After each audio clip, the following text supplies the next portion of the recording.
नमस्ते दोस्तों, मेरे चैनल में आपका एक बार फिर से स्वागत है। दोस्तों, एक बार नेपोलियन हिल अमेरिका के सबसे अमीर और सक्सेसफुल इंडस्ट्रियलिस्ट एंड्रयू कार्नेगी का इंटरव्यू ले रहे थे। तभी उन्होंने एंड्रयू कार्नेगी से उनके सक्सेसफुल होने का रीज़न पूछा। इस पर एंड्रयू कार्नेगी ने नेपोलियन हिल को ऑफ़र किया कि मैं तुम्हें अमेरिका के टॉप 500 सबसे सक्सेसफुल और अमीर लोगों से मिलवाऊंगा और तुम्हें उनका इंटरव्यू लेकर जानने की कोशिश करनी है कि ऐसे कौन से बेसिक प्रिंसिपल्स हैं जो किसी इंसान को सक्सेसफुल बनाते हैं। इस ऑफ़र को नेपोलियन हिल ने खुशी खुशी एक्सेप्ट किया और इसी 20 साल की मेहनत का नतीजा है थिंक एंड ग्रो रिच। दोस्तों, किताब में कुल 16 चैप्टर है जिसको ऑथर ने 16 बेसिक प्रिंसिपल्स बताए हैं किसी इंसान के सक्सेसफुल होने के लिए।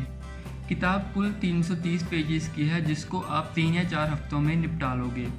किताब अमेज़न और फ्लिपकार्ट दोनों पे अवेलेबल है। दोस्तों, इससे पहले मैं आपको किताब के बारे में कुछ बताऊं, मैं चाहता हूं कि आप वीडियो को एंड तक ज़रूर देखें क्योंकि एंड में मैंने नेपोलियन हिल के बारे में कुछ कंट्रोवर्शियल बातें बतानी हैं जो मेरे ख्याल से आपके लिए जान लेना बहुत ही ज़्यादा ज़रूरी है, इसलिए वीडियो को एंड तक ज़रूर देखें। दोस्तों, पहला प्रिंसिपल है पावर ऑफ थॉट, यानी कुछ भी पाने के लिए सबसे पहले हमारे मन में एक विचार आना चाहिए। फिर चाहे वो विचार कोई एग्ज़ाम क्रैक करने का हो, कोई कॉम्पिटिशन जीतने का हो, कोई भी गेम जीतने का हो। इसके बाद हम इस थॉट को मिलाते हैं पर्पस के साथ, यानी उद्देश्य। आखिर हमारा उद्देश्य क्या है, हमारा पर्पस क्या है कि हमारे मन में ये थॉट आया। इन दोनों चीज़ों को मिक्स करते हैं हम परसिस्टेंस के साथ, यानी हट। हमें ज़िद्दी बनना होगा अपने पर्पस को पूरा करने के लिए, और इन 3 चीज़ों से बनती है बर्निंग डिज़ायर। और यही बर्निंग डिज़ायर दूसरा प्रिंसिपल है सक्सेसफुल होने के लिए। इस बर्निंग डिज़ायर को जलाए रखने के लिए ऑथर ने आगे कुछ प्रैक्टिकल स्टेप्स बताए हैं जिनको हम डेली प्रैक्टिस कर सकते हैं। थर्ड प्रिंसिपल ऑथर ने बताया है फेथ, यानी अपने ऊपर विश्वास होना कि हाँ, मैं ये कर सकता हूँ। इस विश्वास को बनाए रखने के लिए हमें अपने सबकॉन्शियस माइंड यानी अंतर मन को बार बार बताना पड़ता है, सिग्नल्स देने पड़ते हैं। और यही चौथा प्रिंसिपल है सक्सेसफुल होने का, यानी ऑटो सजेशन। इसी तरह टोटल 16 बेसिक प्रिंसिपल्स बताए गए हैं इस किताब में, जिसको पढ़ने के बाद आपकी सोचने और समझने की शक्ति ज़रूर बदलेगी। और मेरा पर्सनल सजेशन है कि आप इस किताब को एटलीस्ट 2 बार तो ज़रूर ही पढ़ें। जितने भी पॉइंट्स इस किताब में बताए गए हैं उनको ना सिर्फ पढ़ें बल्कि प्रैक्टिकली भी लाइफ में इम्प्लीमेंट करें, तभी आपको इसका बेनिफिट दिखेगा। और एक सबसे ज़रूरी बात जिस पे ऑथर ने ज़ोर दिया है वो है समथिंग फॉर नथिंग जैसी कोई चीज़ नहीं होती, यानी बिना कुछ किए या दिए आप कुछ पा नहीं सकते। इसलिए आपको एटलीस्ट हार्ड वर्क तो करना ही पड़ेगा अपने गोल को अचीव करने के लिए।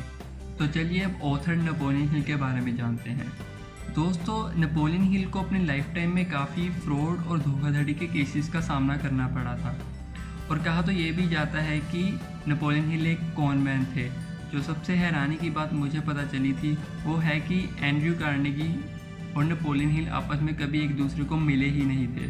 और जो नेपोलियन हिल दावा करते हैं कि वो 500 लोगों से मिले थे, वो भी सरासर झूठ है, क्योंकि इसके ना तो कोई एविडेंसेस मिलते हैं और ना ही कोई रिकॉर्ड है।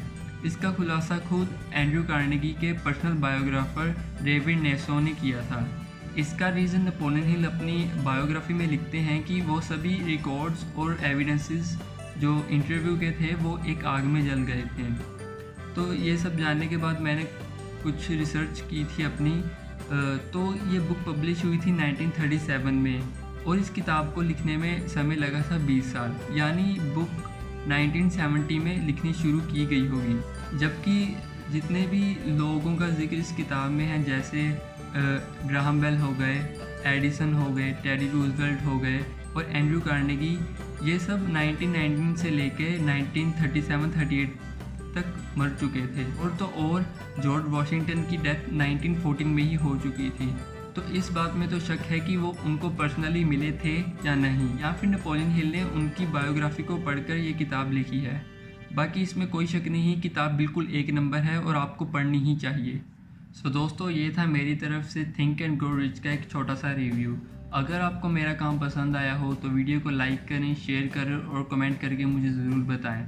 मुझे हेल्प करने के लिए आप मेरे चैनल को सब्सक्राइब कर सकते हैं। मैं मिलूँगा आपको अगली वीडियो में एक नई किताब के साथ। तब तक के लिए जय हिंद।